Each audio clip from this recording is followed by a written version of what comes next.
Welcome back. Ang pamagat ng pelikula na ating pakikinggan ngayon ay Perfume. Ito ay isang suspense at drama na pelikula. So, sit back, relax and enjoy. Ang pelikula ay umiikot sa buhay ng isang lalaki na may pangalang Jean-Baptiste Bernoulli na nakaposa sa loob ng isang selda. Tinanggal ng mga gwardya ang kanyang posas at dinala sa labas kung saan naghihintay ang maraming galit na tao.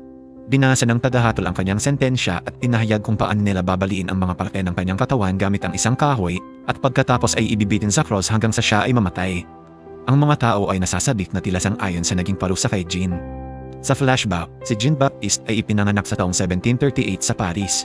Ayaw sa kanya ng ina kaya naman iniwan lamang ito sa lugar na puno ng basura para mamatay. Ang sanggol na si Jean ay mayroong espesyal na abilidad. Meron siyang kakayahang malaman ang lahat na amoy ng kahit na anong bagay. Ang sanggol ay hindi matiis ang mabahong amoy ng isda, mga bituka pati na ang suka kaya ito ay umiyak ng napakalakas. Narinig ito ng mga tao at siya ay nahanap. Inatulad ng kamatayan ang ina ni Jean at siya naman ay dinala sa isang orphanage. Si Jean-Baptiste ay lumaki sa bahay ampunan.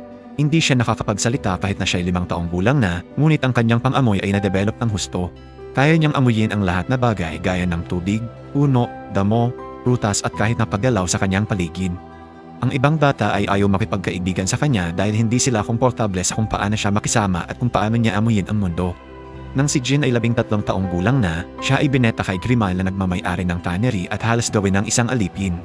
Si Jean ay masipag at kinalaunan ay lumaki na puro trabaho lang ang alam.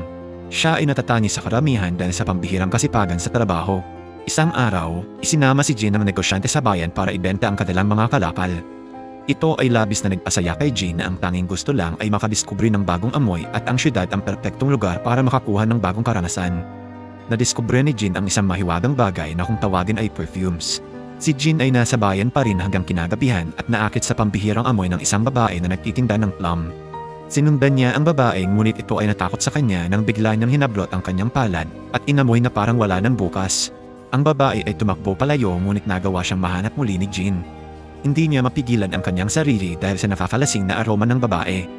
Dahan-dahan siyang lumapit sa likod at saglit na inamoy hanggang na-realize ng babae na siya ay nasa kanyang likuran. Sinubukang sumigaw ng babae ngunit tinakpan ni Jean ang kanyang bibig. Natulala na lang si Jean nang aksidente niyang napatay ang babae nang ito ay hindi na nakahinga. Bagaman patay na ang dalaga, iniga ni Jean ang babae at inunit ang damit nito.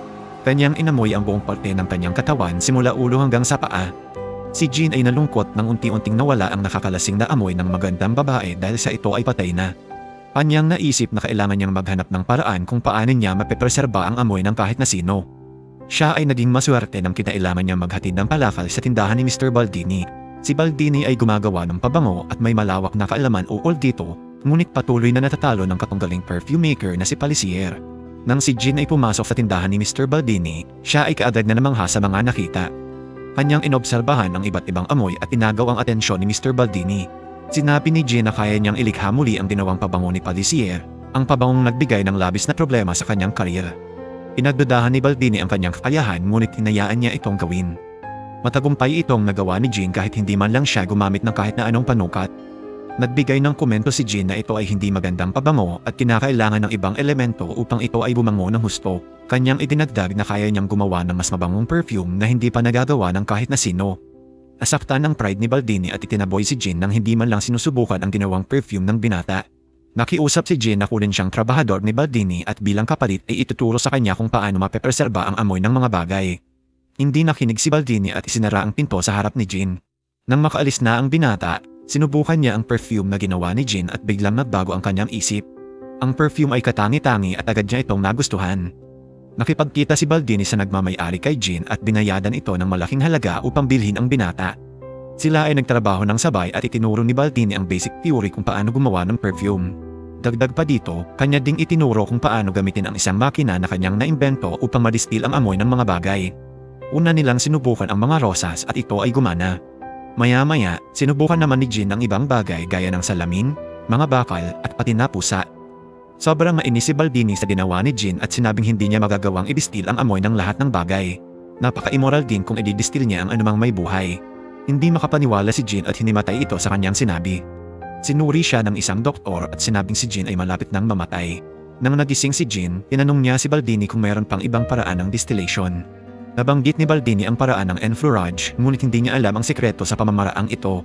Pinalaya ni Baldini si Jean at naglakbay patungo sa siyudad ng Grasse upang hanapin ang paraan kapalit ng 100 formula ng pabango. Sa kasamaang palad, hindi inaasahang gumuho ang bahay ni Baldini at siya ay namatay sa parehong gabi. Sinimula ni Jean ang paglalakbay at naligo sa ulan upang matanggal ang samot-saring amoy na nakadikit sa kanyang katawan. Nakarating si Jean sa siyudad at kaagad na naakit sa amoy ng isang magandang dalaga. Nagtrabaho siya sa isang pasilidad kung saan dinagamit ang paraan ng enfleurage. Gumagamit sila ng malaking tangke para pakuluan ang mga bulaklak at taba ng hayop. Upang mapatunayan kung gagana ang proseso, naghanap si Jean ng babae at pinatay ito. Inilagay niya sa tangke ang katawan at sinubukang lumikha ng perfume mula sa kanya. Muntik na siyang mahuli ng may-ari ngunit agad niyang natakpan ang tangke sa huling segundo. Hindi naging matagumpay ang kanyang pag-e-eksperimento ngunit hindi siya sumuko. Nangupahan siya ng isang prostitute at pinatay ito upang ipagpatuloy ang ginagawa. Pinahiran niya ito ng animal fat sa buong katawan at pagkalipas ng ilang sandali ay kinolekta ang ipinahit na taba. Ginawa niya ito upang maabsorb ng animal fat ang amoy sa katawan ng babae. Pinakuluan niya ang taba sa isang palayok at nadistil ang aroma mula rito. Siya ay nagtagumpay at naging masaya sa naging resulta sa pagkakataong ito. Si Jean ay nagkaroon ng matinding interes sa partikular na redhead at lihim na sinubaybayan ito sa kanyang party. Si Laura ay anak ni Antoine na isang high-ranking official sa siyudad ng Grasse. Sa gitna ng kasiyahan, nagpa siya ang mga dalaga na maglaro ng tagu-taguan. Dahil dito, si Jean ay nagkaroon ng pagkakataon na dukutin ang dalawang kambal na dalaga at pinatay ito upang gumawa pa ng mas maraming pabango. Hindi nakontento si Jean at ginawa pa ito sa mas marami pang mga dalaga sa syudad. Umatay siya ng napakarami at gumawa ng perfume mula sa iba't ibang mga babae. Sinimulan niyang paghalu-haluin ang mga pabango upang makabuo ng signature perfume na itinuturi niyang pinakamabangong perfume na kanyang nagawa. Ngunit ang kanyang pabango ay hindi makukumpleto nang wala ang panghuling recipe. Ang redhead na labis niyang pinagkakainteresan. Isang lalaki ang inaresto sa mga pagpatay ngunit hindi siya ang tamang kriminal. Malaya pa rin si Jean at patuloy na sinusundan si Laura. Muntik niya nang mapatay si Laura ngunit siya ay nailigtas sa huling minuto. Hindi siya sumuko sa kanyang pagsusumikap at tinangkang pasukin ang kwarto ni Laura. Nagkaroon ng kutob si Antoine at tumakbo sa kwarto ng anak. Ang kanyang kutob ay tama. Buti na lang ay walang nangyaring masama kay Laura ngunit si Jean ay agad na nakatakas. Dahil sa pag-aalala, patagong inilayo ni Antoine ang anak sa syudad at pansamantalang nanuluyan sa isang hotel. Gamit ang kanyang abilidad, nagawang matrace ni Jean ang kanilang mga amoy at tumakbo para puntahan sila sa hotel. Si Laura ay ipapadala sa isang monasteryo hanggat hindi pa siya ikinakasal para mapanatili ang kanyang kaligtasan. Samantala, ang buhok ng mga bangkay ay natagpuang nakabaon sa lupa malapit sa paggawaan ng pabango na pinagtatrabahuhan ni Jean. Nakarating si Jean sa hotel at dahan-dahang pumasok upang hindi marinig ng mga natutulog na staff. Pumasok siya sa kwarto ni Antoine para nakawin ang susi sa kwarto ni Laura. Binuksan niya ang pinto ng dalaga at handa ng patayin ito, ngunit si Laura ay humarap sa eksaktong sandaling yun. Si Jean ay napatitig sa ganda ng babae at ibinaba ang kanyang pamukpok. Binuksan ni Laura ang kanyang mga mata at napatitig din sa kanya, ngunit hindi nakasigaw sa sobrang takot. Ang eksena ay tumalon sa sumunod na araw.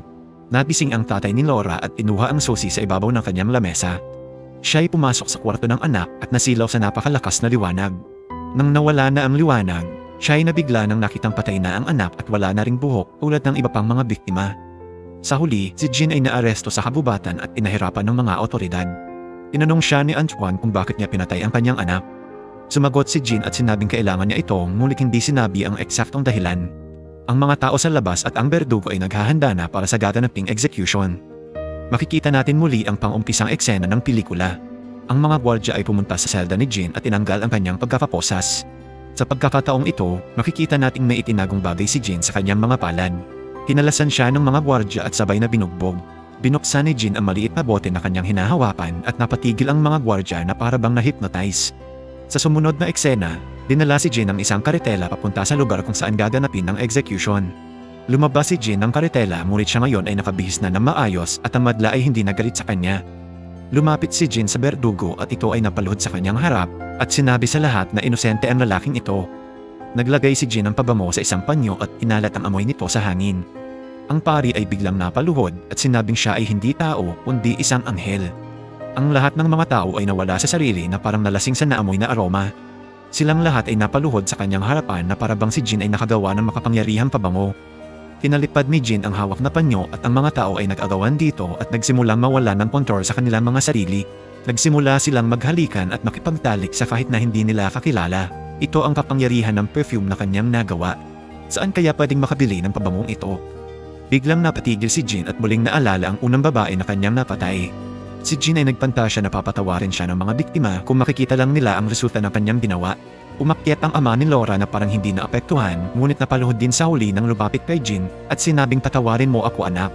Nakaalis ng buhay si Jin pero hindi mawala-wala ang bigat na kanyang nararamdaman kahit na ano pa ang gawin niya. Siya ngayon ay nagtataglay ng abilidad na kontrolin ang pagmamahal ng sinuman, ngunit hindi niya kayang magmahal o mahalin tulad ng ibang tao. Bumalik si Jin sa lugar kung saan siya pinanganak at nagpa siyang wakasan na ang lahat. Ibinuhos niya ang lahat na pabango sa kanyang sarili at nakagawa ng ilusyon ng isang anghel sa paningin ng ibang tao. Minahal siya ng gusto ng mga tao ngunit ito ay napasobra at sa huli ay kinain siya ng buo dahil sa labis na pagmamahal. At dito nagtatapos ang buod na ito. Kung ito po ay inyong nagustuhan, please subscribe sa Instant Tagalog Recaps. Ingat at maraming salamat po.